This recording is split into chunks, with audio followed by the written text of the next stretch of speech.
Inaya first time আজকে শাড়ি পরবে স্কুলের জন্য। স্কুলে রবীন্দ্র জয়ন্তী সেলিব্রেট হবে, তার জন্য ওকে শাড়ি পরে যেতে বলেছে। তো আজকে ইনায়া ফার্স্ট টাইম শাড়ি পরবে। তো দেখো এখানে একটা হোয়াইট অ্যান্ড রেড কালারের আমি শাড়ি পারচেস করেছি ওর জন্য। আর এখানে ওর জন্য ব্লাউজ আর কিছু জুয়েলারি ওর জন্য আছে, যেটা ওকে আমি এখনই রেডি করব।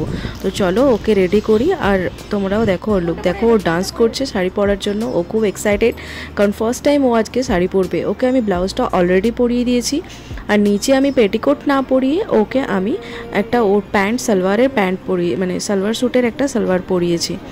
তো দেখো এখানে আমি প্রথমে শাড়িটা পরাচ্ছি ওকে। তো আমিও শাড়ি খুব একটা পরি না, শাড়ি আমি খুবই রেয়ার পরি। তো তার জন্য আমারও একটু প্রথমে প্রবলেম হয়েছিল, আমি ভুলভাবে শাড়িটা পরাচ্ছিলাম। তো দেন আমি আবার ঠিক করে ওকে শাড়িটা পরিয়েছি। তো দেখো কিভাবে ওকে আমি শাড়ি পরাচ্ছি, আর ও সেটা এনজয় করছে। বাট শাড়িটা পুরো কমপ্লিট পরার পর ও একটু কান্না করবে, কারণ শাড়িটা যতই হোক বাচ্চার জন্য শাড়ি অলওয়েজ কমফোর্টেবল হয় না। বাচ্চাদের জন্য কমফোর্টেবল ড্রেসেই ওরা কমফোর্ট ফিল করে। তো ওকে শাড়িটা পরাচ্ছি, ও তো এক্সাইটেড তো ছিল। দেখো ও পুরো ভালোভাবে লক্ষ্য করছে কিভাবে ও শাড়ি পরছে। তো তোমরাও দেখতে থাকো।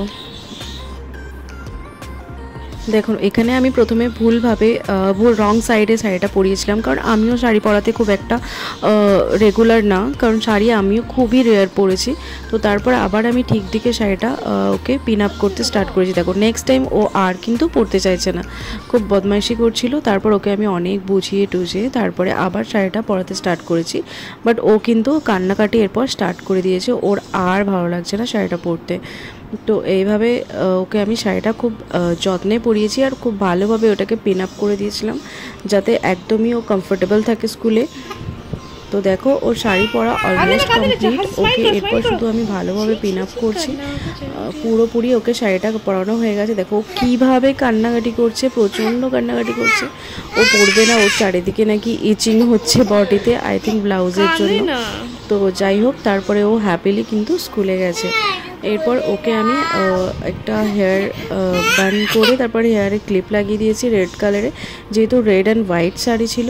তারপর ও অলরেডি ইয়াররিংস পরে আছে, হোয়াইট পার্ল মতো যে ইয়াররিংসগুলো হয়।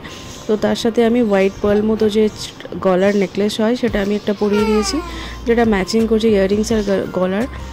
তারপরে আমি ওকে একটা ব্যাঙ্গলস পরানোর চেষ্টা করেছি, বাট সেটা টাইট হচ্ছিল বলে ও একদমই পরতে চায়নি। তো দেখো ও এইভাবে রেডি হয়ে স্কুল গেছে। তোমরা বলো ওর শাড়ি লুক কেমন লাগছে। যদি তোমাদের ওর শাড়ির লুক ভালো লাগে আর ওকে এইভাবে দেখতে তোমাদের ভালো লেগেছে, তাহলে ভিডিওটা লাইক করে দিও, শেয়ার করে দিও অ্যান্ড সাবস্ক্রাইব করে দিও আমার চ্যানেলটা। Thank you.